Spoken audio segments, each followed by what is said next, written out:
Sí, el tacógrafo es el aparato que en la Unión Europea llevan todos los vehículos de mercancías de más de 3.500 kilos de masa máxima autorizada y transporte de viajeros de más de 9 plazas, incluido el conductor. En Sudamérica, por ejemplo, también se utiliza, en algunos países de una forma y otros de otra. Allí se llama tacómetro y para lo que sirve es para controlar los tiempos de conducción y descanso de los conductores.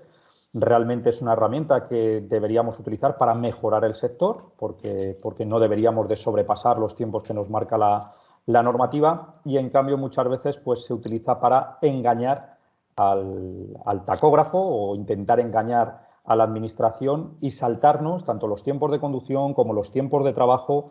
Y como yo le digo siempre a los trabajadores, utilicemos esta herramienta para mejorar y para no saltárnosla.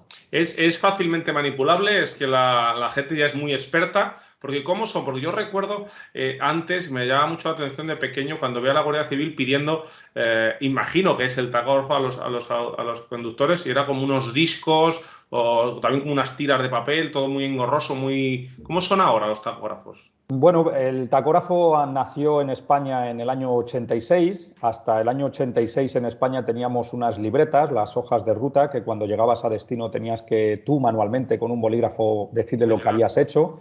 ¿Qué ocurre? Que en aquella época, pues aunque hubieras conducido 20 horas al día, que se hacían esas burradas, pues tú cuando llegabas a destino ponías que habías conducido 10 y a correr.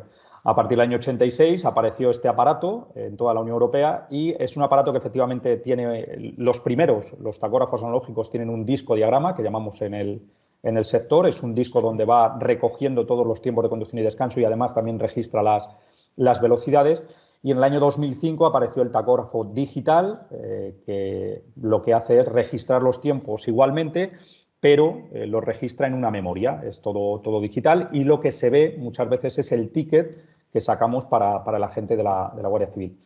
¿Fácil o difícil manipularlo? Bueno, no es muy fácil, pero son muchos años ya de esto y hay mucha gente especializada en defraudar y en engañar. Y lo que tenemos que intentar es todo lo contrario, ir contra el que defrauda y se salta las normas, porque si todos cumpliéramos las normas sería mejor para todos. El cambio más importante, como digo, en el año 2005 con el tacógrafo digital fue que la manipulación se complicó. Pero bueno, se complicó de aquella manera, me explico. Yo siempre he dicho que la mecánica, un aparato tacógrafo que antes era mecánico, era difícil de manipular porque dejaba rastro. La mecánica, si tú, por ejemplo, cuando se doblaba una aguja, que había una forma que era para que registrara menos la velocidad, doblar un poquito la aguja, esa doblez se veía. Por lo tanto, Claro, claro. era más fácil detectarlo. Actualmente con el tacógrafo digital es más complicado. Bueno, la electrónica es más compleja. Ahora no tenemos mecánicos que manipulen, sino que tenemos informáticos que manipulan. Realmente. Pero lo digital es más fácil manipularlo y no dejar rastro. Por lo tanto, podríamos decir que la manipulación es más cara, se paga más por la manipulación, pero yo diría que los que saben manipularlo creen que lo hacen bastante bien, aunque al Oye, final siempre queda rastro. ¿y qué vehículos tienen que llevar tacógrafo, por si alguien no lo sabe? Sí, todos los vehículos en toda la Unión Europea que superen los 3.500 kilos de masa máxima motorizada, si hablamos de mercancías, y si hablamos de viajeros, los vehículos que tengan más de 9 plazas, incluido el conductor. Sí hay que decir que en la Unión Europea, a partir del 1 de julio del 2026, también las furgonetas que superen los 2.500 kilos de masa máxima motorizada también van a tener que llevar tacógrafo. Eso es algo que veníamos demandando desde hace mucho tiempo, porque con furgonetas muchas veces se hacen auténticas burradas Claro. y, por lo tanto, con esta norma que, repito, que entra en vigor el año 2026, pues creemos que también se va a regular ese sector y va a mejorar para todos. Ujú. Y estas trampas que hablamos, Rafa, de manipulación del tacógrafo, hay veces hemos oído que son como trampas legales, ¿no? No sé cómo se puede entender eso, como para cuadrar horarios, o existen las trampas legales o no. Bueno, las trampas legales nos gusta, a la gente le gusta llamarlo así para quitarnos responsabilidades, pero cualquier trampa es ilegal. La que más se utiliza actualmente en el tacógrafo es una que le llaman el imán, que es poner un imán en cierto sitio del tacógrafo o del- o de la unión del tacógrafo con la caja de cambios, y lo que hace es registrar en todo momento que estás descansando con el vehículo en movimiento. Problema, primero, esa manipulación puede ser considerada delito. Y además es fácil pillarte. Si te pillan en el momento, a ti te para un guardia civil y detecta que te está marcando descanso cuando te acaba de ver moviéndote. Por lo tanto, en cuanto detectan eso, rápidamente se lleva ese vehículo a un taller y hasta que encuentran dónde está colocado el imán. Esa es una de las que hay gente que utiliza. Otra es la llamada regla del minuto. La regla del minuto es porque el tacógrafo, la normativa del tacógrafo dice que si en un mismo minuto hay conducción y hay descanso, se tendrá en cuenta la mayor parte del minuto. Me explico.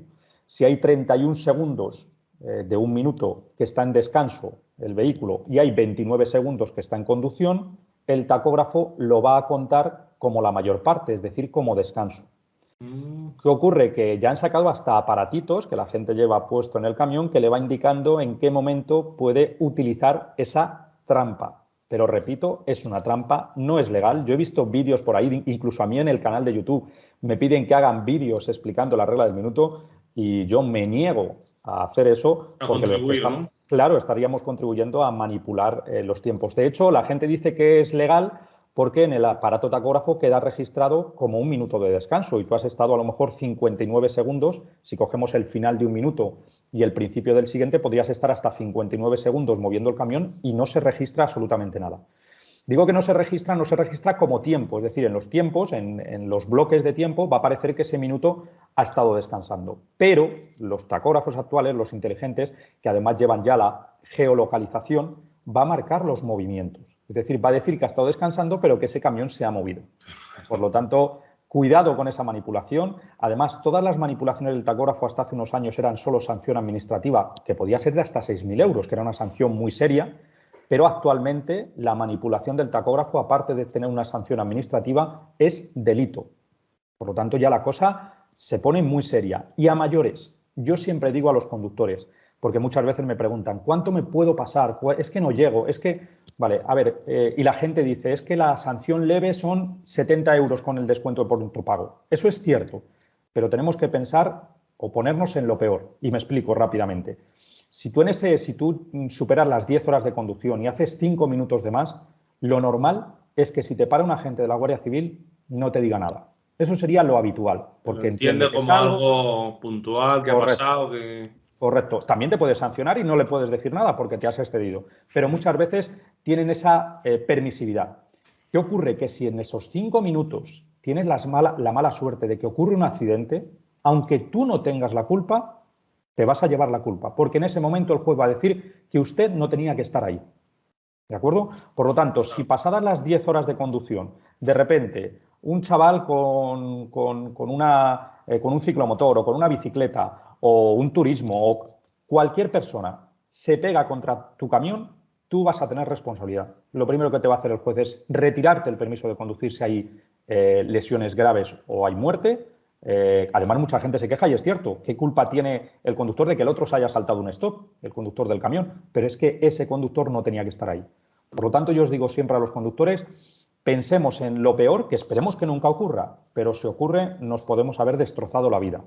Y todo esto que cualquier persona con un mínimo de sentido común vería como un riesgo muy grande hacerlo, ¿por qué se sigue haciendo? ¿Tan grande es el beneficio? A ver, más que grande el beneficio es que hay en ocasiones que es muy complicado cumplir absolutamente todo. Por ejemplo, en las 45 horas de descanso que tienen que hacer los conductores a la semana, pues muchas veces, y sobre todo los autónomos, aprovechan para poner a punto su camión. Por lo tanto, si yo tengo el camión en un sitio y me le tengo que llevar a un lavadero, ese movimiento ya me rompe el descanso. Por lo tanto, es complicado, pero tú realmente no podrías hacer ese movimiento o no puedes hacer ese movimiento.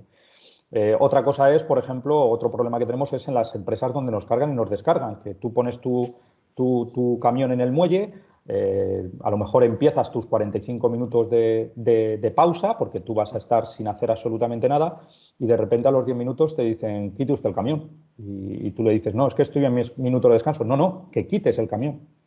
Es un problema para nosotros. Ellos, los propios cargadores, deberían de conocer nuestras normas y respetar nuestras normas. No es normal que tú tengas que romper tu descanso o a las 3 de la mañana haciendo tu descanso diario en una plataforma logística y que te digan, tienes que sacar el camión a la campa de fuera porque aquí dentro nos estorba.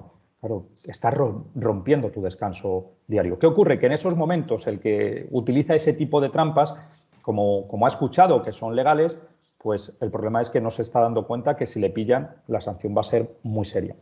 O sea, que deberíamos intentar, yo sé que es muy complicado, ¿eh? O sea, todos debemos entender que los tiempos de tacógrafo nos marca unos máximos y unos mínimos, pero luego muchas veces el día a día nos complica.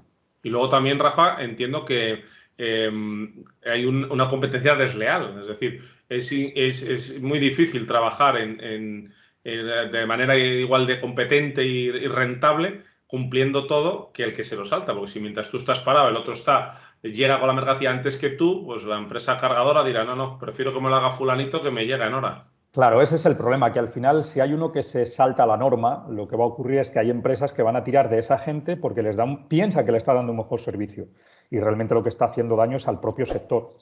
Al final, es que lo comentaba antes, si todos respetáramos las normas, todos jugaríamos con las mismas cartas. El problema cuando hacemos trampas es que cada uno juega con una baraja diferente y estamos jugando al mismo juego. Algo no cuadra.